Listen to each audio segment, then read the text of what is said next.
On the dark night of September 9, 1980, a supersized cargo ship was battling the waves in the Pacific Ocean. Larger than the Titanic and as tall as a 16-story building, it wouldn't be wrong to call this ship a fortress of steel, but just a few hours later, it vanished without a trace. No radio signal was received, nor was any floating debris found in the sea. How could a ship weighing millions of tons disappear suddenly without leaving any clue? For 20 years, authorities told the world only one thing: the ship simply sank. But when the father of one of the crew members began investigating the truth, what was hidden beneath the sea opened everyone's eyes. Welcome back once again.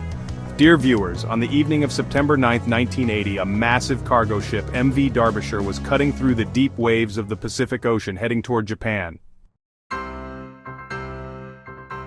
At the same time, another guest was approaching from the east. A typhoon named Orchid, a storm that was growing more dangerous by the hour. MV Derbyshire had been traveling continuously for the past 8 weeks. After loading 1,500 tons of iron ore from a Canadian mine, it crossed the Atlantic Ocean, passed the southern coast of Africa, and navigated the waves of the Indian Ocean, now nearing its final destination. On board were 42 experienced individuals, including engineers, helpers, and experts, counting down the last few hours of their journey. But fate had something else in store. The ship's captain, Geoffrey Underhill, with 20 years of experience, was responsible for this mission. His wife had already arrived in Japan from England, but their reunion would remain just a dream. For days, Captain Underhill had been relying on weather reports. Having seen many storms in his career, he was confident that Derbyshire could easily face the typhoon. At that point, the nearest safe harbor was far away, so confronting the storm was the only option. The captain reduced the ship's speed and slightly turned its direction toward the waves, a common practice during storms to maintain stability. He also sent an emergency message, alerting authorities about the situation and providing the ship's current location. But the storm's fury was intensifying. Waves were rising higher than 10 meters, some as long as the Derbyshire itself. With a length of 1,000 feet, Derbyshire was longer and wider than the Titanic, and its height matched a 16-story building. This was no ordinary ship. It was a state-of-the-art steel fortress, built to confront the world's most terrifying seas. That's why, to the captain, Typhoon Orchid seemed like a routine challenge. But something unimaginable was about to unfold in the dark depths of the ocean. That same night, 2 other vessels were also battling the typhoon. By the next morning, both reached port safely. But there was no trace of MV Derbyshire. This steel fortress had vanished without a trace. For the next 20 years, the world, just couldn't comprehend what happened that night. On the evening of September 9, 1980, MV Derbyshire sent its last radio message. After that, there was no distress call, no final message, just a chilling silence for the next 6 days. The ship's owners didn't even report it missing, maybe thinking the radio contact was just disrupted, and that Derbyshire would reappear somewhere along the coast. But, days passed with no news.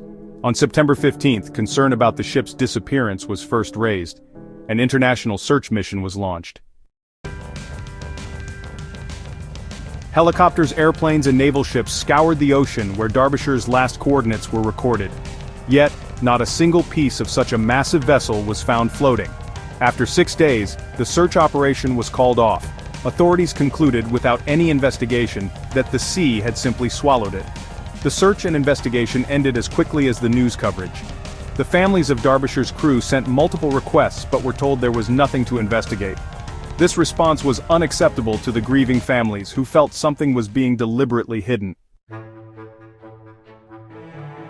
MV Derbyshire was a steel giant built just 4 years earlier at Britain's renowned Swan Hunter shipyard.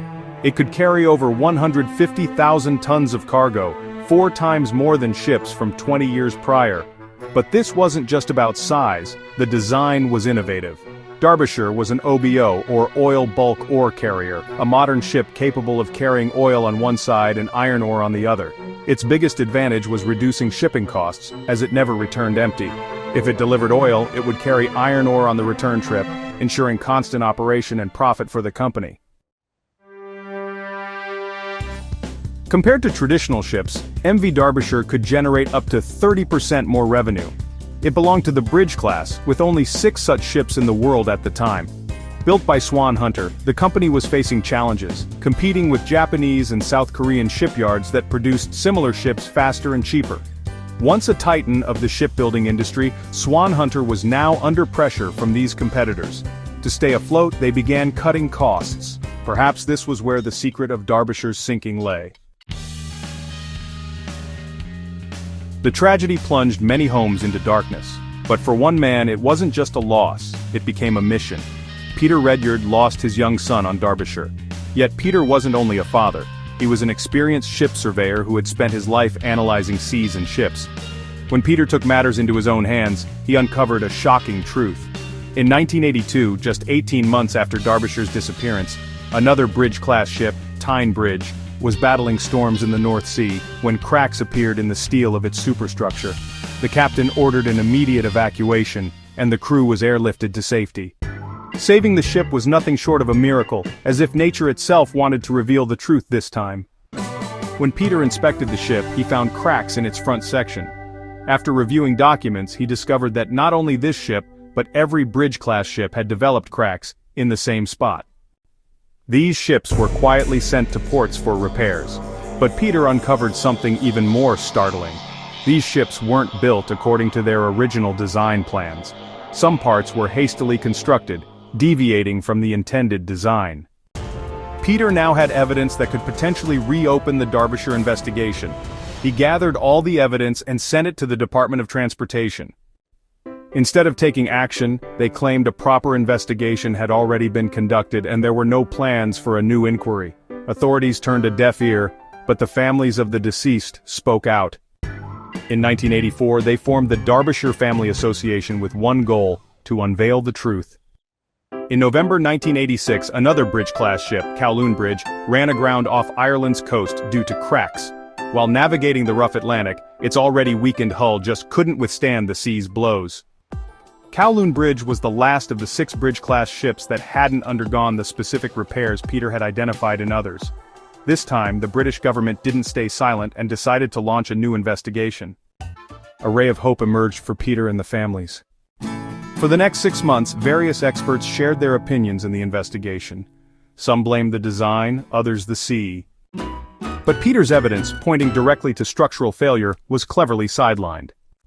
The investigation report stated that no evidence of structural failure was found in MV Derbyshire or other Bridge-class ships.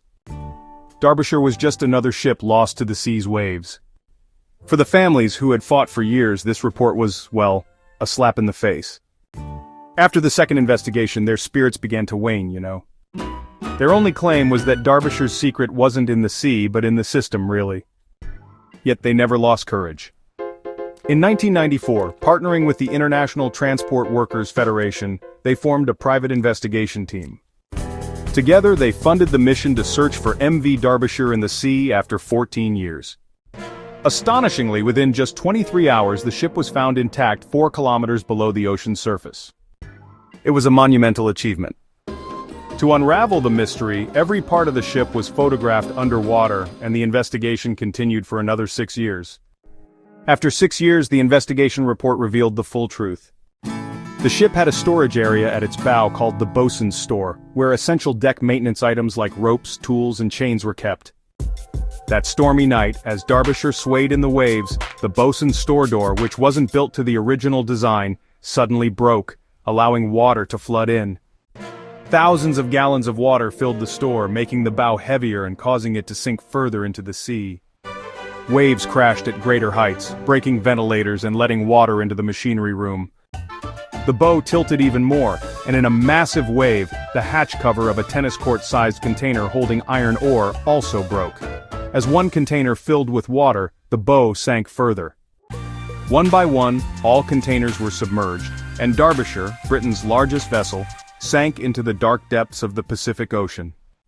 When the investigation report was published, it revealed that the company building the Bridge-class ships had cracks near the bosun's stores in all of them, and their hatch covers were fragile and not built to standard.